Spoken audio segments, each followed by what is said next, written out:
जय माता दी जी।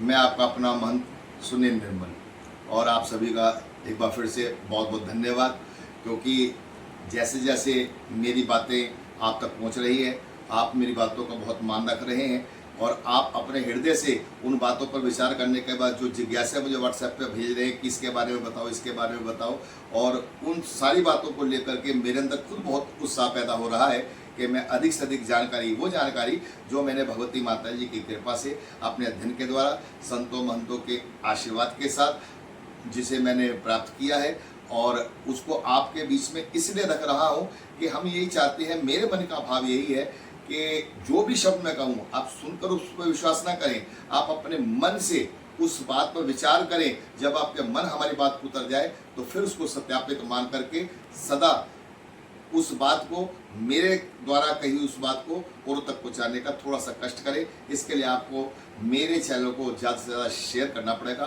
क्योंकि फेसबुक की एक लिमिट है। इसमें मेरे 5000 ही मित्र बनते हैं एक अकाउंट में, और उनमें से भी कितने मुझे फॉलो करते हैं कितने नहीं ये आप सभी जानते हैं। और मैं चाहता हूं कि जागरण पंथ के विषय में जो अब मैं आगे जाकर के जानकारी दूंगा, क्योंकि अभी तो बड़े सरल शब्द हैं। अभी तो आपको सबको लग रहा होगा इसमें कौन सी विशेष बात महंत जी कह रहे हैं। मैं कोई इसमें विशेष बात कह भी नहीं रहा, ये सारी जानकारी हम सबको पता है। अभी तक की जितनी भी बातें हैं, सिर्फ और सिर्फ मेरी यही प्रार्थना है सब जागरण करने वालों से, चौकी करने वालों से, भजन करने वालों से, कि कृपा करके जो हमारा पंथ है उस पंथ की मर्यादा को बनाए रखने के लिए भक्त जनों को प्रेरित करके कुछ ऐसा माहौल बनाएं, ऐसा माहौल बना करके रखें कि उन्हें बिल्कुल यही पता लगे कि हम माँ की गोद में बैठे हैं, ना कि उनको ऐसा पता लगे कि हम कोई फंक्शन कर रहे हैं, हमने बहुत बड़ा सेलिब्रेशन किया है। नहीं, ऐसा भाव उनके मन में रहना चाहिए कि हम महारानी की कृपा के पात्र बन गए। जीवन में इससे बढ़कर सुखी पल जीवन में हमारे आ नहीं सकते। चलिए अब मैं आगे चलता हूँ। चौकी के बारे में साधारण बातें मैं आपके बीच में शेयर कर चुका हूँ, चर्चा कर चुका हूँ। जागरण एक महायज्ञ है, और जिसकी शुरुआत जैसे ही जजमान हमसे मिलते हैं और हमारा उनके यहाँ पर संपर्क होता है, तो वो हमारे को बुक करते हैं कि आपने फला तिथि पर आकर हमारे घर जागरण करना है। और इस जागरण के पक्का होते ही हमारे को सबसे पहले उनसे दल लेने चाहिए। दल लेने का अधिकार या तो जोड़ी पूजन किए हुए भगत को है या फिर मंडली के महंत को है। और ये सब बतलाएंगे हम आपको कि अधिकार क्या है, उन्हीं का अधिकार क्यों है। क्योंकि वैसे तो व्यवसाय बन ही चुका है पूरे तरीके से, लेकिन मैं ये नहीं कहता कि व्यवसाय ना करो। सब कर रहे हैं, मैं भी कर रहा हूँ, मुझे भी पैसे मिलते हैं जागरण करने के, चौकी करने के।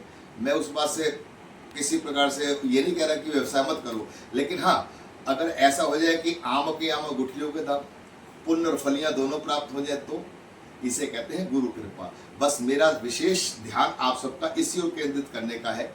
तो जैसा कि मैं बतला रहा था कि जब हमारा उनके साथ जागरण बुक हो जाता है, तो हम उनसे निवेदन करें कि फला तिथि को आप हमारे घर पर आए। कोशिश तो ये रहनी चाहिए कि यजमान महंत जी के घर या भगत जी के घर पर आकर उन्हें डल दे। डल की मात्रा कितनी होनी चाहिए? डल की मात्रा होनी चाहिए 1.25 मुट्ठी चावल। एक मुट्ठी ऐसे पकड़ के और उंगलियों से जितने चावल आ जाए, साबुत चावल 1.25 मुट्ठी एक लाल कपड़े में या लाल रुमाल में रखकर, थोड़ी सी केसर और पिसी हुई हल्दी गंगा जल की छींटे के साथ यजमान और उसकी पत्नी आपके सामने उसको रंग चढ़ाएं। डलों को जितनी खूबसूरती से श्रद्धा भाव से उनको कहिएगा आप रंग चढ़ाएंगे, उतना ही भगवती माता जी की कृपा उस रात्रि होगी। महारानी आपकी झोलियाँ सुख और खुशियों से भरेगी।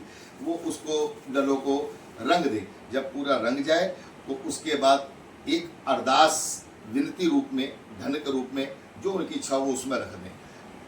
गीठा मार लीजिएगा या कलावे से उस पोटली को बांध दीजिएगा।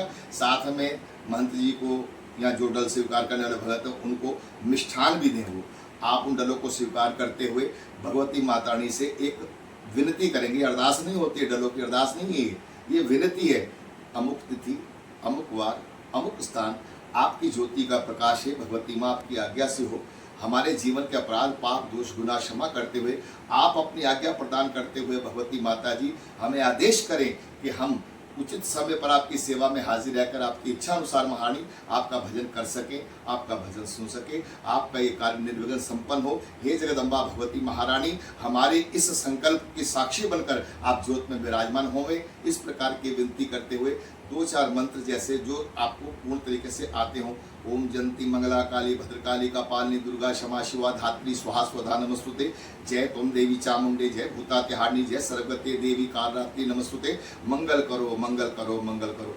बधाई हो जजमान जी, आपको बहुत बहुत बधाई हो। भगवती महारानी जी की आज्ञा उतरी है। हम तिथि अनुसार समय अनुसार मंडली के साथ आपके यहाँ पर पहुँचेंगे। आप पूर्ण व्यवस्था उस मुताबिक कर लेना। जो हमने आपको लिस्ट दी है वो सारी सामग्री ले आना, और जैसे जैसे हमने आपको बताया है महारानी का पंडाल सजाने के लिए वैसा दरबार वैसी व्यवस्था कर लेना। इस प्रकार से उनको सारा कुछ समझाने के बाद जय माता दी करके चाय मिष्ठान के साथ उनका आदर सम्मान करके आप उनको विदा करना है।